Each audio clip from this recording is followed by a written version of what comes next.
So thank you. No, thank you for bringing it forward. And I want to add the difference between the city approved the stigma-free resolution and the school board. There's a big difference. City just approve the resolution, put on the board over there, and maybe they don't do a lot. They do it, but the school district does everything from A to Z about support the kids and all this one. That's That actually is the key interesting. point, that is difference, and this is a great thing to go. We are Yeah. doing that one. Yeah, that's why I said we're ahead of it, because Oh, yeah. what's interesting is that the counties did it. At the county health departments Yeah. did it. Like Bergen County. Right, it was, I mean, yeah. I've spoken probably at 7 different counties. So they adopted it Yeah. very quickly, but there wasn't that representation. It's an interesting, many of the school districts are doing it. There's a void in between Yeah, there. exactly. But I think the county doing it is essentially, not only is the county expressing that this is so important, but they're also funding.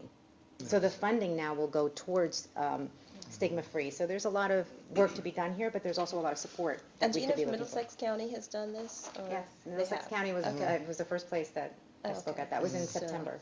I'm sorry, like April, I'm sorry. Okay, Yeah, good. so Middlesex County has already done it. Great. Okay?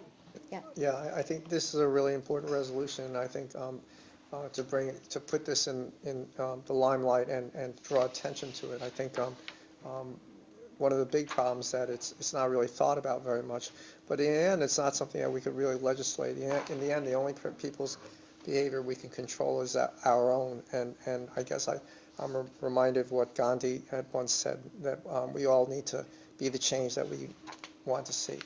And I think it's a matter of wanting to change hearts and minds. It comes down to that. It comes down to something that, of a very, very individual, very, very personal level. And while we can bring attention to it and everything else like that, the only thing that we can really do is be examples for others.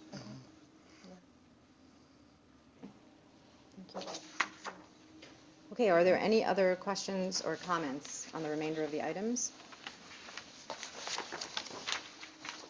Okay, seeing none, if we could call the roll, please. Dr. Nazir, Yes.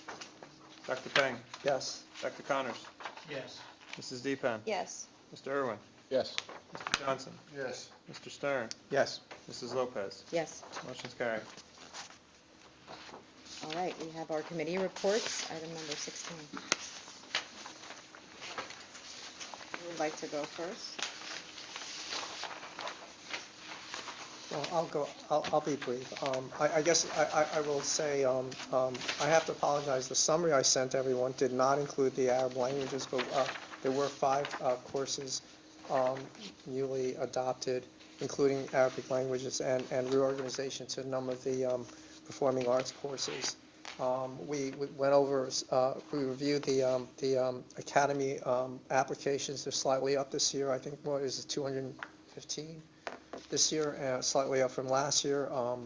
There was applications and interest across the board of all of them. And finally, we sort of took a retrospective, a 5-year retrospective of some of the growth in curriculum offerings, starting with visual and performing arts and English language arts.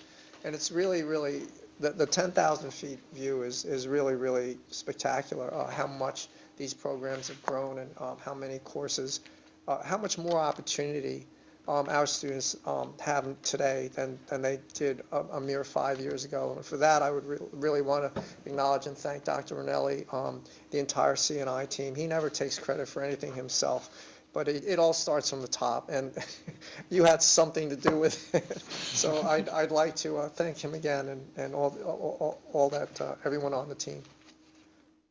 Thank you. Okay, any other questions for curriculum? Thank you so much, and thank you for your service to the curriculum committee. I have one question for Ms. Ravi. These courses are amazing.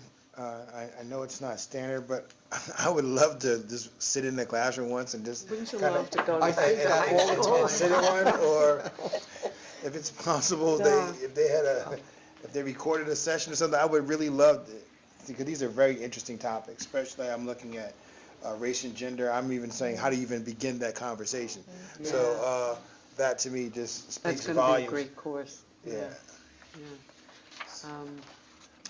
You know, sure, school has done, for 2 or 3 years now, they've done Take Your Parent to School Day, and why not do that in some of them in the high school, so that we can all go and sit on some of these courses?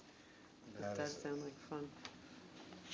Just trying to picture you sitting in the back of the classroom and everybody trying to ignore you. That's what I was thinking. And all of us at the same time might be fun. And the poor Yeah, teacher. just be like, Participating in the call, like about a second. He'd be grabbing the chalk out of the teacher's head. That's true. Okay, thank you so much. Policy? Okay, the policy committee met on December 6th. We continued our discussion of new policies as are in the Strauss-Esme manual and a conversion from our current service to the Strauss-Esme service. And we considered some of the policies in the 7,000 series. And just some highlights. Well, first, there are a lot of, a lot in the policies that say that the administration shall make a report on this every year, or they'll do this every year, and the board will, we just wanted to make sure that as it's written, we are ready to do that, or we're ready to implement it, because in some cases, I don't think we currently do it. So I just we wanted to bring that to the attention of the superintendent and the administration. And so we outlined a number of those where that's the case, and our liaison from the administration, Mr. Rubin, took note of it and has been enormously helpful.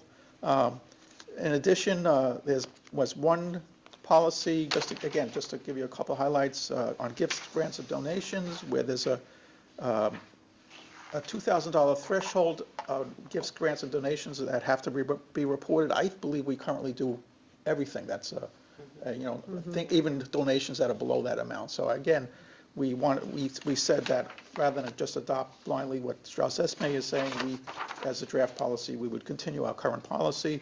On alcohol, there was 17435 on alcohol beverages on school premises, which said that there would be should be a ban on anything, basically any administration function or any board function of alcohol. And that included retirement. That would include, the thinking was retirement dinners that might be off. The ban was grounds. not, as written in the proposed policy, was on any school, anything on school premises or any school-sponsored function. The question came up, well, how about an off-campus retirement dinner? Right. Is that what our real intention is? And so I think we rewrote the policy to leave a little bit more leeway in there to continue our current traditions here. Right, and we, again, to keep the policy of being alcohol-free on campus, but if it's a function off campus that's sponsored by maybe then that's another story, like a retirement dinner like you're talking about. So those are just a few of the policies that we considered, and we got through most of the 7,000 series, one in the 6,000 series. We've done a lot of review, in order to pick it up, because how long has it been since we switched to Strauss-Esme? About? It's been a while, but to the board's credit, unlike some districts that simply rubber stamp whatever Strauss-Esme sends them and are up online in the blink of an eye, this policy committee has decided to go through these policies one by one, consider them, make suggestions, and that's a time-consuming process if that's what you're going to do. But we've rounded the far pole and are coming down the home stretch. Let me just leave it there, and hopefully in the next few months we'll get this wrapped up and get online and be live. Right, and I, again, want to thank the policy committee as it currently exists, and again, Mr. Rubin for the aid that he's given us assistance. And that's it, pretty much. Thank you. Thank you, Mr. Stern, for all your service to the policy and all Thank of your you. thoughtfulness. Thank you. Culture, climate, and community relations. Okay, so we met on November 20th,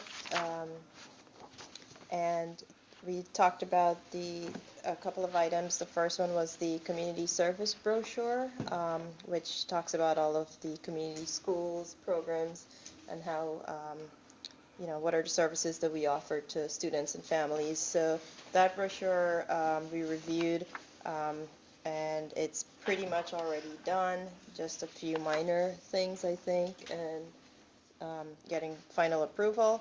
but we're hoping that that will go live in January of 2019. There's also going to be a website update for that. There's going to be a whole section with links to a lot of information, so I'm excited about that. The positive reinforcement messaging in the bathrooms project is coming along. Last time we talked about forming a subcommittee that would involve middle school and high school students, teachers, and administrators to begin thinking about the pilot. And we're looking to get that started in the first quarter of 2019. And then we also had an update on the stigma-free resolution, which we just passed. So again, thank you to the full board for that. And the last item was the brunch with the Board of Education, and this was something we started talking about a while ago. However, we decided to table that pending the board reorganization in January. So we'll pick up the conversation again next year. Okay, thank you. Any comments or questions? All right, fiscal planning. Well, first on policy and legislative committee is that we're losing 2 out of the 3 board members on the committee, which leaves me the only person left on that committee. So, and for the other board members, and Ira, you know, and KPR, thank you. I mean, we have taken on Strauss Esme, you know, series by series, and have not just rubber stamped it. And thank you for that, Ira. Fiscal plans and operations met twice in the last couple of months. We met November 14th, but it was the night before our last board meeting. So I had sent out a detailed report, and I said, just read that detailed report. And then we met on December 13th, and we met December 5th, and now I remember what I was going to say in the fiscal plans and operations. Since still here. There was a draft on energy conservation. We're looking into a company to look at energy conservation. That's what I had saw. We didn't make it to the conference, and we're going to actually discuss that for the future. That's the item that I was talking about. So the Fiscal Plannings and Operations Committee yearly review an audit, and the audit this year, this would actually be the last meeting where the auditors come in and actually present, but they can't because nationwide there's this Government Accountability Standards Board, this GASB, and they pass these things, and this year it's GASB 75. Remember last year it was GASB 68, and they wanted pension information. Well, this year they want healthcare and post-employment healthcare information, et cetera, from all entities, municipalities, and school boards. So no one is putting forth their audits, getting them in on time because of this GASB 65. Evidently, this government body feels it's important to know that information. So you normally would have got that, plus you would have gotten the book and then the corrective action. So that's going to be pushed until January, possibly even February. But in that audit, and we have to give ourselves a lot of credit in the business administrator and the way we've been managing ourselves fiscally, is that we're in pretty good shape. We always in our June meeting report how much money we're going to put in the capital reserve, so we're pretty healthy. And the committee reviewed the capital reserve fund, and as a result of that, that's why we can do these projects. Like we can do football fields and track and lines there, repair it and then paint it. And also, moving forward on the capital projects where we can put the additional 4 classrooms in Grandview. So that's moving forward. And then school marquees. We talked about K through 8, our elementary, intermediate. We're going to be putting up new marquees. We're just waiting on the permits because it needs an electrical piece and LED screens, etc. The other thing that, it is fiscal plannings and operations, and also, as putting my other hat on as a trustee of the New Jersey School Insurance Group, is that a lot of times you have funds that you may want to, make a little better of a return on. So, what the committee's looking at, Dave put forward to us a policy on cash management. So what the business administrator will be saying to the committee work and then eventually to the full board is, do we as a full board want to give some sort of tightened direction to the business administrator to take some of the cash and have a better return on investments. That's coming down the pike. And that was basically what we discussed. And our next meeting is January 9th. Comments or questions? We just realized January 9th is the night of the high school experience. You Yeah, it's wanna the Piscataway take a look School at that Experience date? Right, so we'll look at changing that date. And Alex, I think CCCR is the only committee left to meet in December, so we're meeting on December 18th, if anyone would like to come.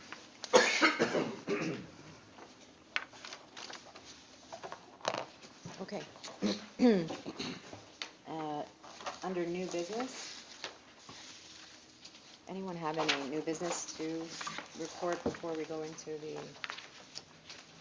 resolutions? Ira, do you want to start? Well, before you go into the resolution. Well, yeah, I was just wondering if anybody had anything Yeah, else, just okay, yeah. because.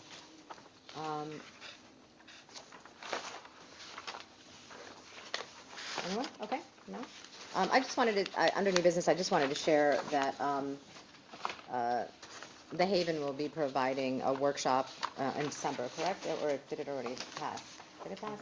Yeah, and I just kind of wanted to bring it up that they provided a workshop on dealing with loss or grief during the holidays. And I was actually really excited that they were doing something like this because, and I told Teresa, I asked her to please, first of all, acknowledge and make sure they know how important this is to us as a board, but to continue to do this and to continue to provide workshops because it really shows a collaborative effort between our school system, the professionals there at Rutgers University, and our community. And providing something for parents like that is just, you know, you would have to go seek out a therapist to find something like that. So I thought it was great that they're doing that, and I asked Teresa to really encourage the Haven to continue to provide workshops within the community because I thought it was great. And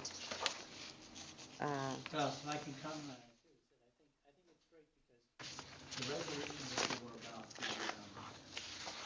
stigma and mental health. I mean, it all ties